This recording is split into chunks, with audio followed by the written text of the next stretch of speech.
안녕하십니까. 진짜 별과 함께하는 점성술 크로노사이트 주간 운세예보 2023년 5월 하순입니다. 5월 16일부터 31일까지. 자, 5월 말 미리 말씀드렸지만 5월 말에는 외행성이 아주 강력한 구조가 있기 때문에 다른 구조들이 거기다 그냥 다 끌려갑니다. 일종의 양념이 되는 거죠. 자, 목성이 그 금우궁 황소에 이제 진입을 하면서 바로 목성, 명왕성, 화성 나아가서 이제 교점까지 티크로스를 맺게 돼요.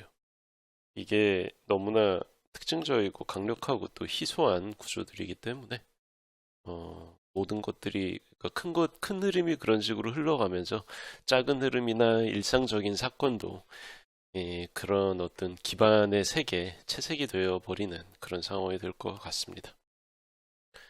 처음 들어오는 구조는 금성이 5월 16일에 아레나, 음, 쌍둥이 자리 간마성이죠. 아레나랑 이제 만나는 그런 구조입니다. 5월 15일 저녁부터 17일 오전까지 유효한 구조고요. 아, 이게 참 금성 아레나 조합은 너무나 금성스럽기 때문에 그냥 뭐 먹고 마시고 놀고 즐기기에 최적화된 그런 구간입니다. 네, 문제는 이게 그냥 맘 편하게 놀 수 있는 게 아니고 그 대가가 좀 있어요. 그 날리는 시간도 많고 들어가는 돈도 부담스러운 수준이고. 그러니까 이게 제대로 놀려고 하다 보니까 어정쩡하게 그냥 노는 게 아니고 뭐 옷도 사야 되고 구두도 있어야 되고 머리도 해야 되고 그리고 평소 가는 그런 데가 아니고 좀 비싼 식당에다가 고급 술까지. 그러니까 뭔가 좀 사치스럽다기보다는 뽕을 빼는 느낌? 제대로 놀기 위해서 생각보다 많은 돈을 쓰는 거죠. 그래서 그 다음 날에 이제 카드값의 이제 앞자리 수가 달라졌다는 거를 알고 아 이제 좀 그때부터 긴장이 되는 거죠. 그러니까 자제력이 떨어지는 건 어쩔 수 없는데 뭐 그냥 알뜰하게 노는 게 아니고 돈이 좀 많이 들어간 식으로 유흥을 하게 되니까 그런 부분이 좀 문제가 될 수가 있어요. 자, 근데 그 다음 날에 목성이 바로 5월 17일 새벽에 목성이 백양궁을 벗어나서 금요궁으로 진입을 합니다. 자, 목성이 백양궁에 들어온 게 언제냐면은 작년 12월 21일이었어요. 그러니까 지금 5개월도 안 돼서 백양궁을 전체 30도를 일주를 하고 금호궁으로 들어가 버리는 건데 문제는 이게 목성한테는 백양궁이 상당히 유리한 그런 자리인데 금호궁으로 들어가면 그 뭐 대우를 못 받거든요. 남는 게 없어요. 그러니까 좀 갑갑해지죠. 자기한테 유리한 곳에 불과 5개월도 못 머물렀다는 얘기입니다. 원래 목성이 평균적으로 1년에 30도를 가요. 그러니까 무슨 소리냐면은 12사인 중에서 궁 하나를 그 1년에 일주를 하는데 이번에는 목성이 빠르게 순행하는 구간이었기 때문에 백양궁을 5개월도 안 돼서 다 지나버린 거죠. 그래서 백양궁 목성이라는 게 진취성, 추진력, 리더십 같은 이점이 있는데 그게 다 사라져버리고 금우궁에 들어가는 순간 그런 게 사라지면서 수동적이고 목소리를 세게 내기가 좀 힘들고 느리고 굼뜨고 이제 그런 면모를 가지게 됩니다. 그래서 타임로드가 목성인 분들은 지난 한 5개월 정도 뭔가를 되게 신나게 추진하다가 갑자기 동력이 떨어져서 이제 완전히 푹 퍼져버리는 거죠. 짜게 식는다고 해야 되나? 그래서 갑자기 이렇게 동력이 떨어져 버리니까 좀 난감하죠. 게다가 금우궁에 진입하고 나서 바로 며칠 만에 엄청난 흉성들과 만나게 됩니다. 그리고 이게 잠깐 만나고 끝나는 게 아니라는 게 더 문제죠. 자, 하루가 지나면서 어, 이, 18일에 곧바로 여기 명왕성 그 보병궁의 명왕성이랑 사각을 맺고 21일에는 그 사자궁으로 진입한 보세요. 사자궁으로 진입한 화성이랑 또 사각을 그 맺고, 그리고 또 화성 자체는 그 이날에 명왕성이랑 대립각을 맺고 23일에 1도가 지나가지고 1도를 지나면서 23일에 목성이랑 화성이 사각을 맺습니다. 그러니까 무슨 얘기냐면은 이게 18일, 21일, 23일 그 불과 일주일도 안 되는 기간에 고정궁 초반 0도 1도 구간에서 화성, 목성, 명왕성이 지금 이렇게 보세요. T자 모양, 정확한 이등변 삼각형이죠. 반십자가 형태의 T자 모양을 만드는데 이게 점성술의 대구조, 어, Great Configuration 중에서는 T크로스라고 부릅니다. 이게 상당히 상징적이기만 한 게 아니고 실제로 유효한 구조예요. 이게 고전 점성술에 언급이 없다고 해가지고 이게 위력이 없는 게 아닙니다. 실제로 위력이 있어요. 눈에 띄는 상징성도 물론 갖고 있지만 거기에 준하는 실제 사건으로 이어지는 일종의 임팩트가 되게 큰 구조인데 문제는 얘네들이 내행성도 아니고 외행성들이라는 거예요. 다 느린 외행성들이 이런 식으로 만나기까지 이게 얼마나 오래 걸리겠습니까? 희소성이 되게 큰 거죠. 3, 4년에 한 번 있을까 말까 한 구조인데 문제는 목성 입장에서는 이게 화성하고 명왕성이 흉성이라는 거. 그게 큰 문제입니다. 그래서 티크로스라는 것 자체가 되게 긴장이 강력하게, 텐션이 강력하게 형성되는 그런 구조인데 원래도 평화로운 성질의 행성이나 길성이 티크로스의 구성원이 돼도 텐션이 엄청난데 하필이면 화성이나 명왕성처럼 점성술에 등장하는 천체 중에서 가장 즉각적인 흉사를 일으킬 수 있는 그런 행성들이 티크로스를 맺다 보니까 이 여기에서 비롯되는 어떤 압박이라든가 긴장의 정도가 어마어마한 거죠. 그래서 타임로드가 화성인 분들도 목성이랑 명성이랑 큰 놈들 사이에 끼어가지고 되게 초조하고 불안하고 약간 밟히는 것 같고 그런 느낌인데 타임로드가 목성인 분들은 어떻겠어요? 화성하고 명왕성 사이에 완전히 딱 끼어서 두 흉성 사이에 끼어서 일종의 흉성 비시지드 상태가 되는 거죠. 그래서 크고 작은 그런 어떤 고초를 계속 겪을 공산이 큽니다. 그리고 문제는 이게 활동궁이나 변통궁도 아니고 고정궁이라는 거예요. 그러니까 단발성으로 갑자기 터졌다가 곧 그 사건의 효력이 사라지는 그런 게 아니고 쓸데없이 오래 그 효력이 지속되는 그런 종류의 일들일 가능성이 높은 거죠. 이게 개인 차원에서도 괴로운데 국간의 집단 차원에서는 어떠냐 하면은 이번 화성, 목성, 명왕성 대구조는 원래 이제 그 화성, 목성, 명왕성 구조 자체가 국경이나 주권에 관련된 분쟁, 보통 이제 그 국가 간의 어떤 외교적 싸움이라든가 아니면 실제 전쟁이 난다든가 전쟁 바로 전에 서로 위협하는 분위기 주로 이런 거거든요. 그러니까 화성 명왕성이면 아싸리 그냥 전쟁을 일으키는데 목성이 들어가기 때문에 무슨 얘기냐면은 그 외교랑 언변 힘으로 압박하는 게 됩니다. 기세로 먼저 압박을 해가지고 그 찍어 누르자는 거죠. 근데 문제는 이번 그 새 구조 걔네들의 지역 영향권을 아스트로카토그래피로 봐보면 중국, 베이징, 대만, 미국의 워싱턴 DC 이런 데들을 중복으로 통과한다는 거죠. 그러니까 지금 현재 G2 세계 두 강대국 그리고 양안 관계가 지금 계속 나빠지고 있는 사이에서 중국이 대만을 그 물리적으로 압박하고 군사적으로 압박하는 거기에 관련된 사건이 이번 5월 중순이랑 하순 사이에 말하자면 세계 주요 언론에 그 어쨌든 헤드라인으로 떠오를 수가 있습니다. 그리고 또 사실 뭐 중국 입장에서는 대놓고 대만한테 무력을 행사하기엔 되게 어려운 상황이죠. 지금 지들이 그 정도 힘은 없거든요. 자기들이 그 정도 힘은 없는데 또 러시아가 우크라이나 쳐들어가는 걸 보니까 못할 거는 없는 것 같고 여러 가지 좀 복잡한 문제가 있습니다.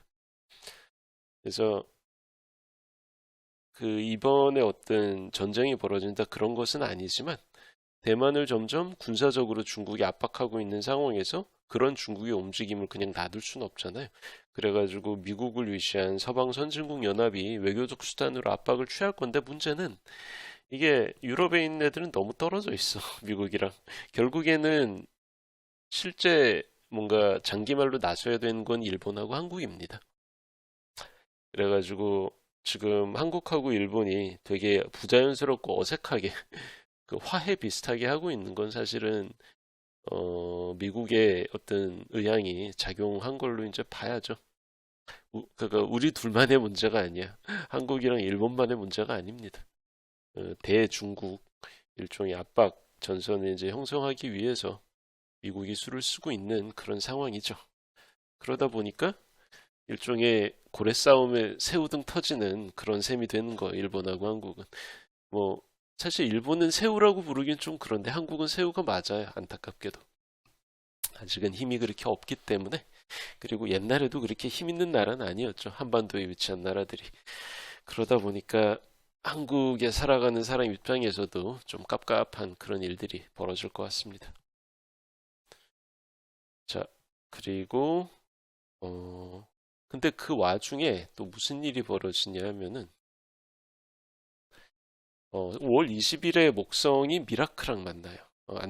안드로메다자리 베타정인데 이게 딱 금우궁 0도 30분 정도에 있습니다. 그래서 5월 17일부터 22일까지 유효한 구조고요. 명왕성하고 화성 사이에서 딱 목성이 공경에 빠져 있는데 그 사이에 미라클을 만나는 거예요. 딱 중간이잖아요. 18일부터 23일인데 20일에 미라클랑 만나는 거니까. 문제는 미라클가 겉보기에는 길성인데 실제로는 손해를 안겨다 주는 그런 별에 가깝습니다. 그러니까 무상으로 나를 지원하고 도와주는 줄 알았더니 나중에 보니까 생각보다 기대보다 훨씬 더 큰 대가를 지불해야 돼요. 그러니까 화성하고 명왕성 사이에 껴가지고 원투펀치를 맞는 거잖아요. 목성 입장이라는 게. 그래서 펀치를 맞고 정신이 하나도 없는 사이에 미라크가 쏙 끼어 들어가서 도와준 척하면서 속여 넘기는, 그러니까 속여 넘기는 식의 그런 제안이 들어오는 그런 상황입니다. 그래서 사람이 한참 힘들 때는 객관적으로 주변을 볼 수가 없어요. 내가 보고 싶은 것만 보게 되고, 내가 희망하는 거를 보고자 하는 그런 왜곡된 시선이 생기는데, 그러니까 이 얘기는 뭐예요? 인지 부조화가 생기면서 살이 분별이 안 된다는 거예요. 그러니까 고생스러운 와중에 덤터기까지 쓰는 거죠. 그러니까 미라크의 제안을 수락을 하면. 그러니까 정신을 똑바로 차리고 있어야 되는데, 참 타임로드 목성인 분들이 그, 해야 될 게 많습니다. 자, 그 다음에 금성이 5월 21일에 큰 계자리 알파정인 시리우스랑 만나요. 5월 20일 오후부터 21일까지 유효한 구조고, 야, 이거는 되게 불로소득의 구조 중에 하나입니다. 가만히 누워서 입만 딱 벌리고 있어도 사과가 알아서 굴러 들어오는 그런 구조예요. 그 타임로드 목서인 분들은 좋은 표현은 아닌데 타임로드 목서인 분들은 족뱅이를 치고 있는데 옆에서 금성 타임로드 금성인 분들은 그냥 뒹굴거리고 있어도 뭐가 생기는 거죠. 세상이 원래 좀 불공평합니다. 자, 어쨌든 타임로드가 금성인 분들 중에서 출생천궁도 주요 감흥점인 행성이 활동궁 12도에서 16도 사이에 분포한 분들이라면 이게 진짜 나한테 가까운 사건으로 벌어질 확률이 높아요. 근데 다들 옆에서 고생하거나 열심히 일하고 있는데 나만 이렇게 불로소득을 얻고 있으면 주변에서 좋게 봐주질 않겠죠. 그래서 타임로드 금성인 분들이 해야 될 일은 티를 내지 않는 겁니다. 나한테 좋은 일이 생겼다는 얘기를 주변에 알리지 않는 게 좋아요. 자, 그리고 그 후에 한 일주일 정도 지나서 금성이 카스토르 쌍둥이 자리 알파정이랑 만납니다. 5월 27일에 있는 일이고 5월 26일 오전부터 27일까지 유효한 구조예요. 그러니까 주변에서 벌어진 일들을 이때는 나의 그 인지 능력이나 판단 능력이 대폭 떨어진다고 보시면 돼요. 그러니까 과대평가하거나 어이없을 정도로 과소평가하는 거죠. 주변에서 벌어진 일들을. 그러니까 내 판단이 틀릴 확률이 엄청 높아지는데, 그러니까 별거 아닌 일인데 엄청나게 큰 사건이 벌어진 것처럼 되게 방방 뛰면서 안절부절 못하다가 정작 중요한 다른 일을 신경 써야 되는데 거기에는 신경이 안 가는 그런 상황. 혹은 당장 내가 대응해야 손해를 줄일 수 있는데 귀찮아서 그냥 넘겼다가 나중에 그걸로 인해서 내가 아주 큰 책임을 물어야 되는 그런 허탈한 사건이 생길 수가 있습니다. 인간관계 측면으로도 내 감정에만 몰입을 해서 딴 사람, 딴 사람이 옆에서 힘들어하거나 혹은 그런 것들을 동조를 못 해주고 무관심하게 보내다 보니까 주변 사람들의 마음을 상하게 하기도 쉬운 그런 때입니다. 자, 그리고 3일 후에는 금성이 폴룩스랑 만나요. 5월 30일이고요. 5월 29일 오전부터 31일 새벽까지 유효한 구조입니다. 이때는 금성이 충동 조절이 안 돼서 사고를 치기 쉬운 구간이죠. 그래서 마음에 들어요. 괜찮긴 한데 그렇다고 진심으로 딱 다가가기에는 확신이 안 들던 그런 사람이 있다고 할 때, 술 먹고 나서 뭐 그 기분에 취해가지고 이 사람이구나 싶어서 강하게 대시했는데 다음날 생각해 보니까 아 이건 좀 아니다 싶은 거죠. 그래서 그때는 해야 되는 일은 하기 싫고 안 해도 되는 일은 왠지 더 하고 싶어 하는 그런 인간 본연의 어떤 심리가 더 강해지기 때문에 그러니까 그 자신이 그렇게 약간 좀 정도에서 벗어난 그런 어떤 자세를 갖고 있지 않은지 고민을 해볼 필요가 있어요. 자, 그리고 어, 수성이 수성이 5월 31일에 맹카르랑 만납니다. 고래자리 알파성이죠. 그러니까 수성은 5월 15일에 역행에서 순행으로 접어들었기 때문에 지금 정지한 지 얼마 안 됐잖아요. 속도가 지금 느린 상태예요. 그래가지고 천천히 그 금우궁 초반에서 이동하다가 겨우 금우궁 중반까지 가는 게 이때 5월 말입니다. 그래서 맹카르를 이번에 수성이 세 번이나 봤어요. 이번에 세 번이자 마지막으로. 왜냐하면 순행으로 접어들었으니까. 그런 거고요. 그래서 지난 한 달 넘게 골치를 썩이면서 그 사람을 좀 속을 앓게 만들었던 그런 금전 문제 같은 게 좋은 쪽으로든 나쁜 쪽으로든 정리가 될 가능성이 높은데 사실은 좋게 될 가능성은 없고 흉사죠. 이득이 될 만한 상황은 아닙니다.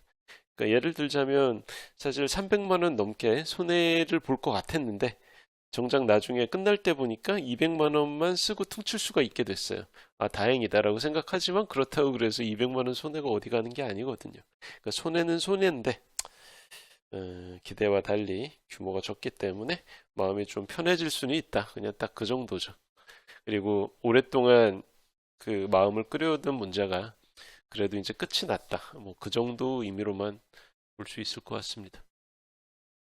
자, 크로노사이트 주간 운세보 2023년 5월 하순 이야기는 여기까지 하겠습니다. 감사합니다.